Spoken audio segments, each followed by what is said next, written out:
நாகப்பட்டினம் மாவட்டம் கீழ்வேளூர், காக்கடனி, தேவூர், வெளிப்பாளையம், புத்தூர், சிக்கல், அழியூர், பட்டமங்கலம் உள்ளிட்ட சுற்றுவட்டார பகுதிகளில் 1 மணி நேரத்திற்கும் மேலாக பரவலாக கனமழை பெய்து வருகிறது. கூடுதல் விவரங்களை செய்தியாளர் லெனின் வழங்க கேட்கலாம். லெனின், வணக்கம். முழு விவரங்கள். தமிழகத்தில் வடகிழக்கு பருவமழை தீவிரமடைந்து வருகிறது.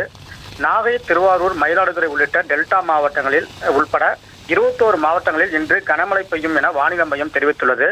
நாகப்பட்டினம் மாவட்டத்தை பொறுத்தவரை சில தினங்களாக மிதமான மழையும் ஒரு சில இடங்களில் கனமழையும் பெய்து வருகிறது. மாவட்டத்தின் பல்வேறு இடங்களில் நேற்று நள்ளிரவு முதல் கனமழை பெய்து கொட்டி தீர்த்தது.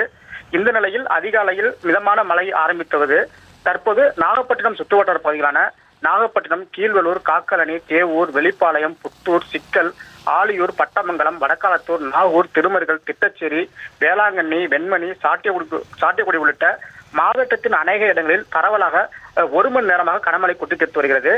மேகமூட்டத்துடன் காணப்படும் வானிலை காரணமாக வாகன ஓட்டிகள் இந்த மலையில் முகப்பு விளக்குகளை எரிய விட்டு சென்று கொண்டிருக்கின்றனர்.